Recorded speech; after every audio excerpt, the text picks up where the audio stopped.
श्री राम जय राम श्री राम जय जय राम श्री राम जय राम श्री राम जय जय राम श्री राम जय जय राम श्री राम जय जय राम श्री राम जय जय राम श्री राम जय जय राम श्री राम जय जय राम श्री राम जय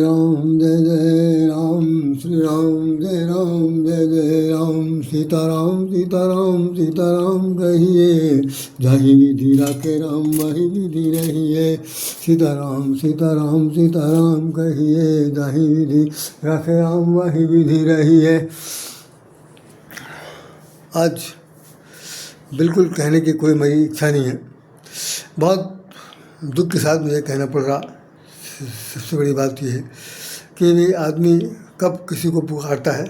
ज़्यादातर लोग ये है कि विपदा आ जाए, ऐसी विपत्ति आ जाए जिसको टाले न टले। एक हमने गीत कहीं पढ़ा, कभी किसी फिल्मी गाने में पढ़ा था कि जब वो उसमें लिखा कि जब वो गाना गाता है राजेश खन्ना कि जब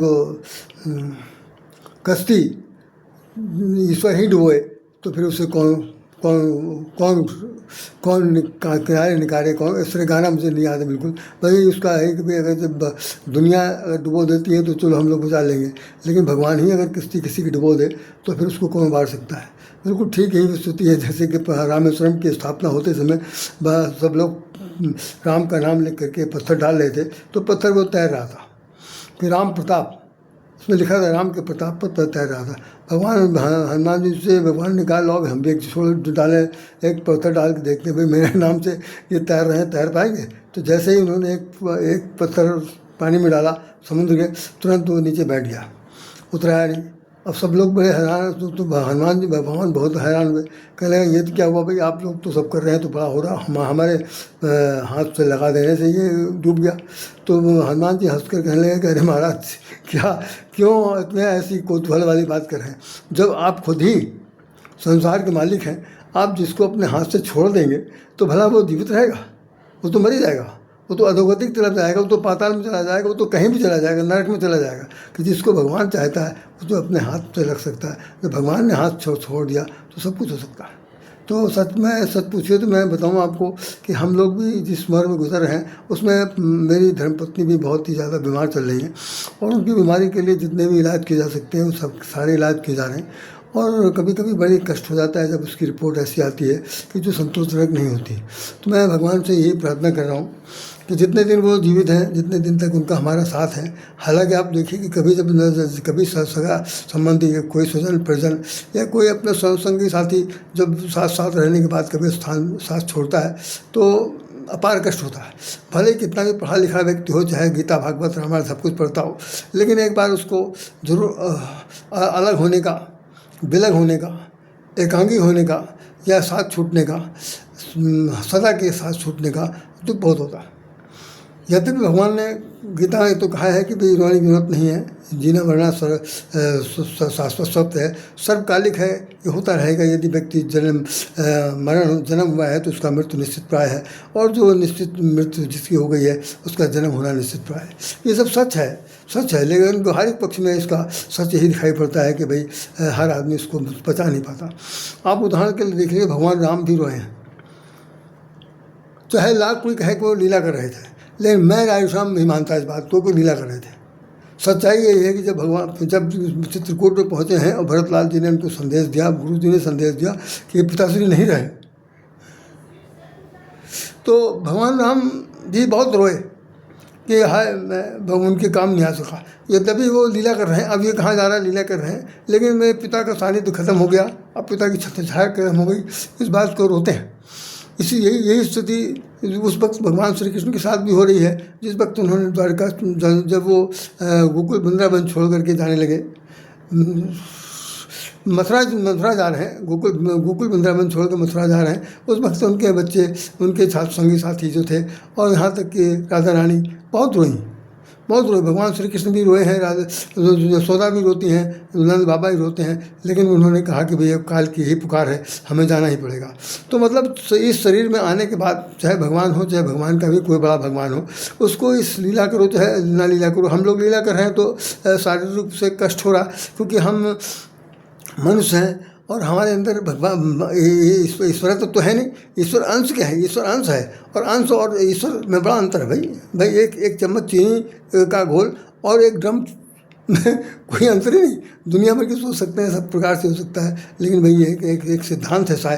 आपने शायद साइंस में पढ़ा होगा, साइफन का एक सिद्धांत होता है कि जब ऊपर से पानी नीचे लाना होता है तो उसको नीचे की तरफ एक ड्रम रख दिया, ऊपर बड़ा वाला ड्रम से पानी नीचे की तरफ लाना है तो एक पाइप लगा देते हैं, और पाइप लगाने के बाद ये देखते हैं कि जिस बहुत ऊपर से नीचे पानी आता है तो पानी तब तक आता रहता है जब तक कि दोनों का धरातल एक नहीं हो जाता। मतलब ऊपर वाले ड्रम का पानी का धरातल और नीचे जो भर गया उसका धरातल, दोनों की जिस वक्त नापा जाता है तो वो नाप जो है बिल्कुल बराबर होती है। भले ही उसमें क्वांटिटी उसकी जल की क्वांटिटी बड़े वाले ड्रम में बहुत होगी और छोटे वाले में कम होगी, लेकिन जो ऊंचाई है पानी की वो इक्वल हो सकती है। तो ठीक इसी प्रकार से हम कितने छोटे हैं, चाहे आप कितने बड़े हैं, लेकिन दुख तो वही दुख तो दुख है। यद्यपि हमारी पत्नी अभी ऐसा भी कोई कुछ में असमय समाचार नहीं है, लेकिन कष्ट होता है कि भैया उम्र तो साथ साथ चल रही है। हम जैसे आपने भी देखा कि हमारी 74 साल की हो गई, हम 75वें वर्ष में चल रहे हैं, हम भी कभी आँख मूंद सकते हैं।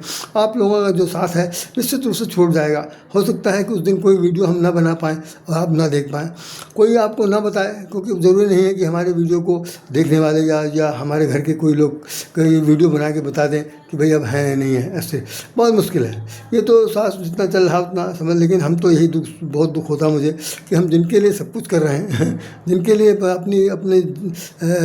अपना जो भगवान से मिला हुआ ज्ञान है, विद्या है, विवेक है, अनुभव है, सब कुछ आप सबको बांट रहे हैं, लेकिन कोई व्यक्ति ऐसा नहीं है जो मेरे हित में कोई सब्सक्राइब करे और दूसरों से कहे भाई तुम भी सब्सक्राइब करो यदि उसको अच्छा लगता है, और नहीं अच्छा लगता है तो भाई अल्लाह जो भगवान चाहे वो करेगा। तो मेरा मतलब सिर्फ यही है कि भगवान को तो सब लोग जैसे होता नहीं कि दुख में सुमिरन सब करे, सुख में करे ना कोई। जो सुख में सुमिरन करे दुख काहे कोई, कबीरदास जी ने जरूर कहा। लेकिन एक बात हमने उनकी तरफ से मैंने लिखा था कि भाई सुख में सुमिरन तो ठीक है, दुख में सुमिरन सब करें। दुख में सुमिरन कब तक कोई करे, कोई टाइम नहीं लिखा, अनलिमिट है। हम इसी पर हमने इस पर एक टिप्पणी लिखी, एक आर्टिकल मेरा छपा कि भाई एक निश्चित पीरियड होना चाहिए। हमने इन आँखों से देखा है कि बहुत से लोग जिंदगी भर भाई साहब दुखी होकर के दुख की थपेड़े खाते हुए पूरी एक पीढ़ी 2 पीढ़ी ख़त्म हो जाती है, ख़त्म हो गई और दुख दूर नहीं हुआ। दुख ने उसका साथ नहीं छोड़ा और सुख उसके जीवन में कभी नहीं आया। यही बात मैं आपको बता दूं, हमारी जो पहली पुस्तक छपी है उसके अंदर मैंने लिखा है, आप लोगों को विश्वास दिला रहा हूँ, मैंने उसमें लिखा है कि राधेश्याम राधे को ये नहीं मालूम कि सुख किसे कहते हैं। ध्यान दीजिए मेरे चेहरे पर कि सुख किसे कहते हैं, इसकी परिभाषा मुझे बिल्कुल नहीं मालूम, क्योंकि हमने बहुत छोटेपन से ज़िंदगी काटी है और जो कुछ सीखा है पाया है वो मैं आपको दे रहा हूँ कि मैं 100 में छोटा की मात्रा सुख क्या होता है क्या पता, मुझे नहीं पता। तो इस तरह बीच में समय पे हंस दिया, बोल दिया, बतला दिया, सब कुछ कर दिया। ये कोई बहुत बड़ी चीज़, ये कोई बहुत बड़ी बात नहीं है। सच्चाई ये है कि जिसका मतलब जिस लोग कुछ सुख का समझते होंगे या जिस सुख को हम समझते हैं या जिस सुख को भगवान किसी को देना चाहते हैं, वो बहुत बड़ी ऐसी चीज़ है, ऐसी अनहोनी चीज़ है जिसको परिभाषित कर पाना, शब्दों में बखान करना बहुत कठिन काम है। हाँ, एक बात और अलग है कि रामचरितमानस में चौपाई लिखी हुई है जिसको मैं आपको बताते हुए बात खत्म करूँगा कि काकभूषुंडी जी गरुड़ महाराज को समझाते हुए कह रहे हैं, उन्होंने पूछा कि सुख किसे कहते हैं, तो किसे कहते हैं। तो उन्होंने कहा कि नहीं दरिद्र सम दुख जग माही, नहीं दरिद्र सम दुख जग माही, संत मिलन सम सुख जग नाही। उन्होंने कहा कि हे पक्षीराज, संसार में दरिद्रता के समान, निर्धनता के समान, भूखमरी के समान, एक रोटी की लालसा में जीते हुए जिंदगी के समान दुख अभिशाप है, उसके समान, दरिद्रता के समान कोई दुख नहीं संसार में। नहीं दरिद्र सम दुख जग माही, संसार में कोई दुख नहीं है। और संत मिलन सम सुख जग नाही, और संत के मिलन से जितना बड़ा सुख होता है उतना कोई नहीं हो सकता। तो मैं आज मैंने इस पर लिखा है, तो मैं आपको बता दूं कि संत से तो दूर दूर तक गरीबों को, निर्धनता को जो जी रहे हैं, या जो कष्ट में जी रहे हैं, जो रोग से ग्रस्त है वो जी रहे हैं, या जो दुर्भाग्य के थपेड़े खा के जी रहे हैं, उनको संत से कोई सरोकार नहीं भाई। एक दिन की रोटी के लिए जिनको तरसना पड़ा, वो कौन से संत के पास जाएंगे, क्या चीज़ पाएंगे भैया? है वो तो 3 घंटा बैठ के समय बर्बाद होगा और कुछ नहीं होगा। 3 घंटे में तो भीख मांग करके वो एक रोटी ला सकता है। तो मेरा मतलब सिर्फ ये है कि ये सब चीज़ें कई बार ऐसा होती हैं कि अप्रासंगिक मालूम पड़ती हैं। ये मेरा अपना अनुभव कहता है। बाकी सुख तो मिलता है निश्चित रूप से कि भाई आप थोड़ा बहुत, अरे भाई पेट में पड़ेगा चारा तो नाचेगा बेचारा, खाना खाए में तो चाहे गाना गाओ, चाहे भजन गाओ, चाहे ढोलक जाओ, चाहे मजीरा। लेकिन जब कुछ है ही नहीं तो क्या खाएंगे, क्या पिएंगे, किस तरह से संत के पास जाएंगे, क्या करेंगे? ये तो मैं अपना अनुभव बता रहा हूँ। आपको समझ में आए तो ठीक है, ना समझ में आए तो ठीक है।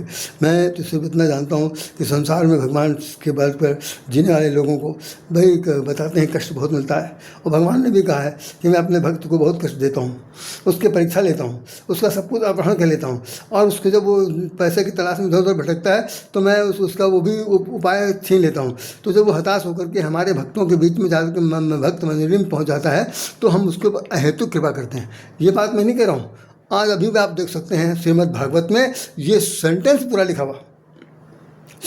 हुआ, और मैंने उसको पढ़ा और सैकड़ों बार हमने उसको पढ़ा कि भगवान कह रहे हैं कि हम अपने भक्त को जो दुख बहुत देते हैं ताकि वो छटपटा करके संसार की मोह माया से या भोगासक्त से विरक्त होकर के, हर तरह से डिसअपॉइंटेड होकर के, निराश होकर के वो जब कहीं जगह न मिले और मेरे पास आ जाएगा तो हम उसको अपने हृदय में धारण कर लेंगे। जैसे मैंने आपको इससे पहले 2 एक्सप्रेस ऊपर बनाया तो उसमें लिखा था, उसमें मैंने कहा था कि ना ही कहूँ ठौर और, ना ही कहूँ ठौर और, ना ही कहूँ ठौर और, तज के राम के चरनिया मनुआ, ना ही कहूँ ठौर और। माता पिता, भाई बंधु, सगे संबंधी जो कुछ भी हैं, जो एक के बाद एक सबका नंबर लगा हुआ, मेरा भी नंबर लगा हुआ, लेकिन सचमुच ठिकाना अगर कहीं मिलेगा तो राम के दरबार में, राम के शरणागत होने पर मिलेगा। तो मैं भी इस वक्त आप लोगों से कहते हुए कहना चाहता हूँ कि यद्यपि राम कीन चाहे सही होई, अकरे अन्यथा सो नहीं होई। चाहे लाख रुपये डालिए, चाहे हजारों जगह चले जाइए, सिर पटक डालिए, सब कुछ कर दीजिए, लेकिन जो होनहार है, बलवान है, उसके सामने किसी की नहीं चलेगी, कुछ की नहीं चलेगी। इस बात को भगवान भी स्वयं स्वीकार करते हैं। भरत से वो बता रहे हैं चित्रकूट में कि भैया भरत, ये जो लिखा है, जबकि खुद लिखने वाले हैं, लिखा हुआ कि एक सूत्रधर अंतर्यामी, जो वही सूत्रधार है, वही प्रोडक्टर है, वही प्रोड्यूसर है, वही डायरेक्टर है।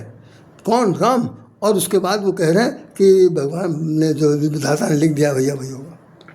तो लीला कर रहे हैं, नहीं कर रहे हैं। हम लोग तो भाई वैसे बहुत ही क्षणिक सुख और क्षणिक दुख का अनुभव करते हैं, तो उसका अंत नहीं हो पाता, दुख होता है। तो मैं समझता हूँ कि इन शब्दों के साथ श्याम राधे यहाँ पर प्रणाम करता है आप सबको, हृदय से नमन करता है कि दुख सुख तो सब तो आते रहेंगे, लेकिन जितनी तसल्ली के साथ, जितनी सांत्वना के साथ, जितनी क्या कहना चाहिए कि ईश्वर से ये प्रार्थना करना चाहिए कि भगवान इतने संबल दो, इतनी शक्ति दो, इतनी ताकत दो, इतना मनोबल बढ़ाओ कि कम से कम हम हर संकट कष्ट को, पीड़ा को सह सकें और हम आपके हैं और आपके ही बनकर दिखाएं।